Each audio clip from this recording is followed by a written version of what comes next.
पास।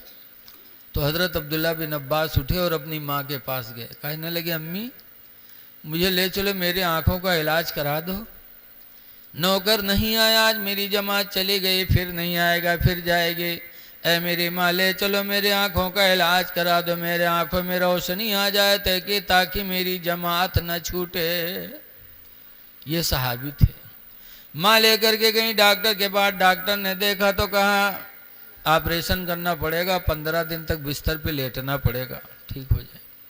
जब सुना 15 दिन तक बिस्तर पे लेटना पड़ेगा तो अब्दुल्ला बिन अब्बास कहते हैं कि और नमाज कैसे होगी? कहा नमाज नहीं पढ़ पाओगे। कहा नहीं, और कोई सूरत बताओ कि मेरी नमाज न छूटे, मेरे आँखों का इलाज भी हो जाए। डॉक्टर ने कहा नहीं, 15 दिन तक तुम्हें लेटना पड़ेगा। तब अब्दुल्ला बिन अब्बास ने कहा था कि 15 दिन की नमाज क्या, एक वक्त की जमात भी मैं छोड़ने के लिए राजी नहीं हूँ। पूरी ज़िंदगी में नाबीना होके गुजार लूँ ये तो मुझे गवारा है, लेकिन 15 दिन की नमाज क्या, एक वक्त की जमात भी मैं छोड़ नहीं सकता। सुभानअल्लाह, माशाअल्लाह। ये कह कर के अब्दुल्ला बिन अब्बास वापस आए और अब मस्जिद में जाते नमाज पढ़ते। नमाज पढ़ने के बाद दुआ मांगते, अल्लाह तो खूब जानता है कि नमाज बाजमात की मोहब्बत में मैंने आँखों का इलाज छोड़ा है। या अल्लाह नमाज की बरकत से आँखों की रोशनी वापस फरमा दे। रवायतों में कि डॉक्टर ने 15 दिन तक लेटने के लिए कहा था, लेकिन अब्दुल्ला बिन अब्बास जाते नमाज पढ़ के नमाज को वसीला बना के दुआएं मांगते हैं।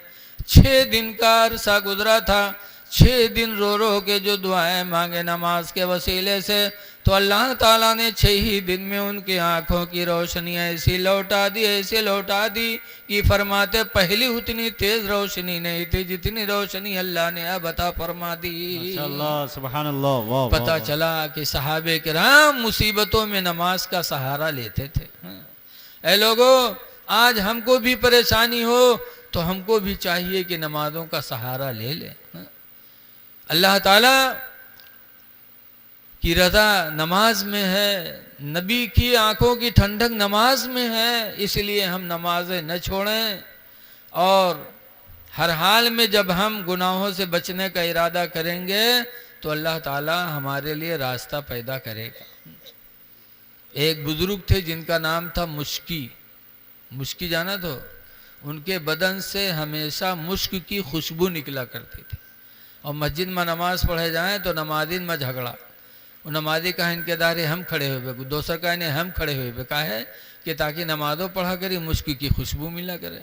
एक दिन लोगों ने पूछा कि हजरत ये बताइए कि हम लोग खुशबू लगा के आते हैं, इतनी खुशबू नहीं निकलती, और आप कहाँ से खुशबू लाते हो कि आपकी खुशबू हम लोगों की खुशबुओं पर गालिब हो जाती, ये कहाँ से बिकती है?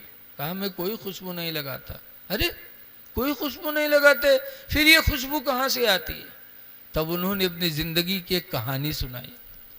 कहा मैं एक गरीब बाप की औलाद, मेरे अब्बा ने कपड़े की दुकान पे मुझे नौकर रख दिया था, मैं मालिक को कपड़ा उठा के देता था। एक दिन एक बुढ़िया कपड़ा लेने आई, 5-6 थान निकलवाया, उसके बाद कहा मुझे अपनी बहू के लिए कपड़ा लेना है। मेरे मालिक से कहा इस बच्चे को साथ में भेज दो, घर में बहू को दिखाऊंगी, जो कपड़ा बहू पसंद करेगी ले लूँगी, पैसे दे दूँगी, बाकी कपड़े लेके चला आएगा। मुश्किल कहते हैं मेरे मालिक ने मुझे भेज दिया।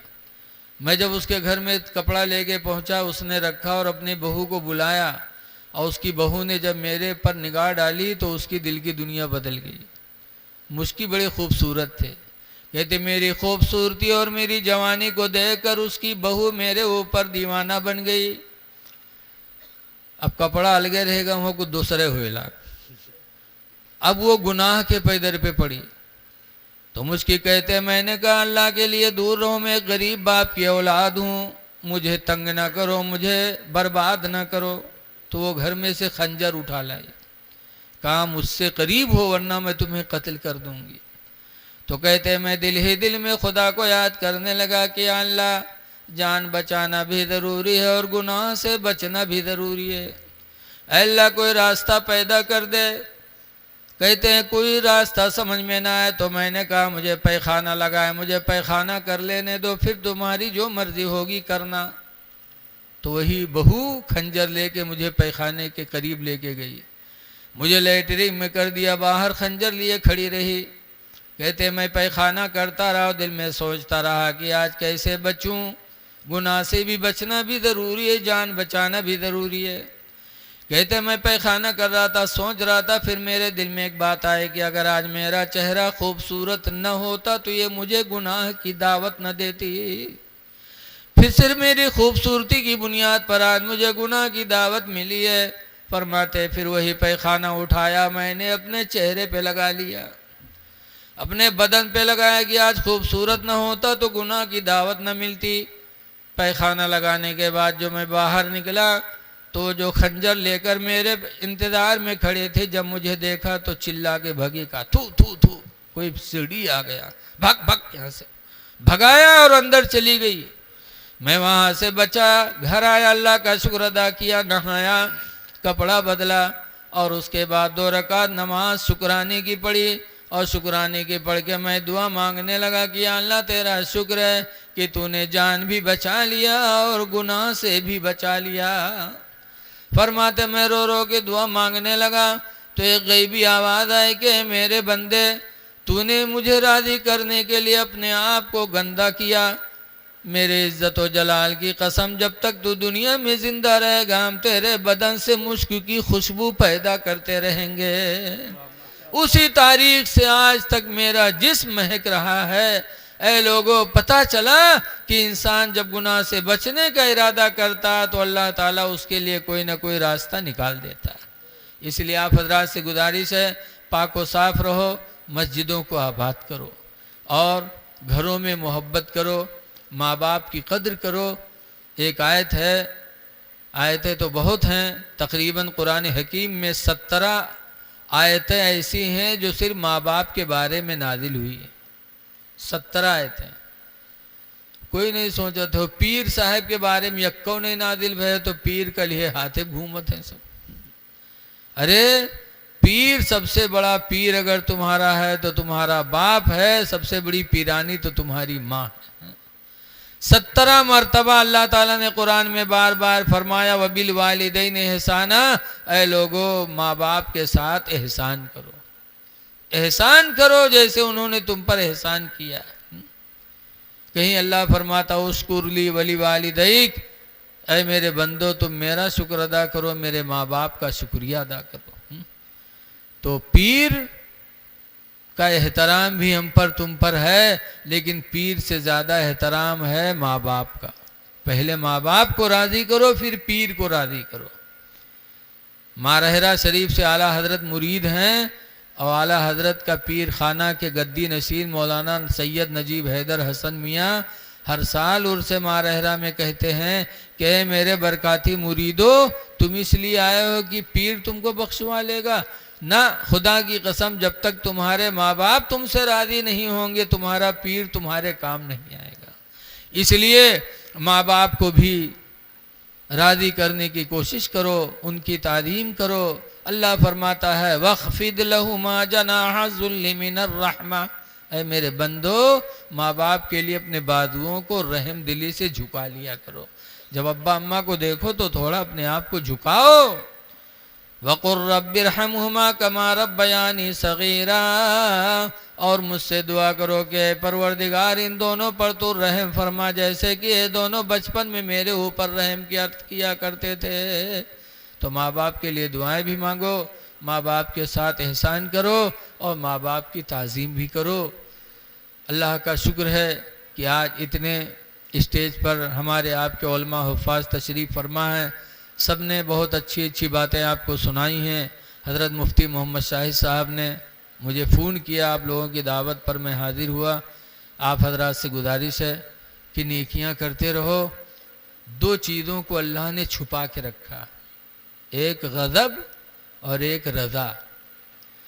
अल्लाह ताला अच्छे कामों से राज़ी होता है और बुरे कामों पे नाराज़ होता है। तो अच्छा काम अल्लाह बंदे के जिस नेकी से राज़ी हो गया तो अल्लाह ताला उसी से उसकी मग़फ़िरत फरमा देगा। लेकिन अब आपने 10 नेकी किया, कौन सा नेक काम अल्लाह ने आपका कबूल किया आपको पता नहीं। वरना अगर मालूम हो जाए कि यही नेकी से हम बख्शे जेबे तो वही कई ली, बाकी सब छोड़ देवे। अब ऐसे जिस किस काम से हम जहन्नम में डाले जाएंगे, वो तो सब है, लेकिन अल्लाह किस बात पर गज़ब नाजिल करेगा हमें पता नहीं, वरना उसी से बच जाए, बाकी अपना कोई मतलब नहीं। तो हर नेकी करो, पता नहीं किस नेकी से खुदा राज़ी हो जाए। ऐसे हर गुनाह से बचो, पता नहीं किस गुनाह से अल्लाह ताला नाराज़ ना हो जाए। तो हर वक्त इन चीज़ों को ध्यान में रखना चाहिए। और खुश नसीब हैं वो लोग जिन्होंने अपनी मेहनत की कमाई आज इस जलसे में खर्च किया है। हमेशा याद रखो, अल्लाह का हुक्म है, लन तनालुल बिर्र हत्ता तुनफिकू मिम्मा तुहिब्बून, हरगिज़ हरगिज़ तुम नेकी नहीं पाओगे जब तक महबूब चीज़ को अल्लाह के नाम पर खर्च नहीं करोगे। जो तुम्हें पसंद हो अल्लाह के नाम पर खर्च करो। ये आयत करीमा नादिल हुई तो अबू तलहा अंसारी मदीने मुनव्वरा में उनकी खजूर की बाग थी, बहुत फल आता था। हुजूर के पास गए और कहने लगे, अल्लाह के रसूल, अल्लाह का हुक्म है कि जो अपनी पसंदीदा चीज़ हो खर्च करोगे तब तुम नेकी पाओगे। तो अल्लाह जानता है मेरा वो बाग सबसे ज़्यादा मुझे पसंद है, लिहाजा उस बाग को मैं खुदा के नाम पर वक्फ़ कर रहा हूँ। वक्फ़ कर दिया। हज़रत अब्दुल्ला बिन उमर की एक बांदी थी, बहुत खूबसूरत, और बांदी उसे कहते हैं कि जैसे आदमी बीवी से सोहबत करता है, ऐसे बांदी से भी सोहबत करता है। उनकी बांदी बहुत खूबसूरत थी, लेकिन जब ये आयत करीमा सुना अब्दुल्ला बिन उमर ने कि जो अपनी पसंदीदा चीज़ खुदा के नाम पर खर्च करेगा अल्लाह उससे राज़ी होगा, तो अब्दुल्ला बिन उमर गए और हुजूर से कहते, अल्लाह के रसूल, मुझे अल्लाह जानता है कि मुझे सबसे ज़्यादा पसंद अगर है तो मेरी बांदी है, लेकिन नेकी जब मिलेगी, जब मैं बांदी को महबूब चीज़ को खर्च करूँगा, तो अल्लाह के नाम पर उन्होंने अपनी बांदी को आज़ाद कर दिया। ऐसे ही हज़रत उमर बिन अब्दुल अज़ीज़ शक्कर की बोरी पीठ पे लाद के शक्कर बांटा करते थे। लोगों ने पूछा, क्या उमर बिन अब्दुल अज़ीज़ आप दिरहम नहीं खर्च करते, दीनार नहीं खर्च करते, शक्कर की बोरी पीठ पे लाद के खर्च करते हैं? तो कहा, अल्लाह का हुक्म है जो पसंद हो वो खर्च करो तब नेकी पाओगे। मुझे शक्कर पसंद है इसलिए मैं शक्कर बांट रहा हूँ। तो पता चला कि इंसान जब अपनी पसंदीदा चीज़ को खुदा के नाम पर खर्च करता है तो अल्लाह ताला उससे राज़ी हो जाता है।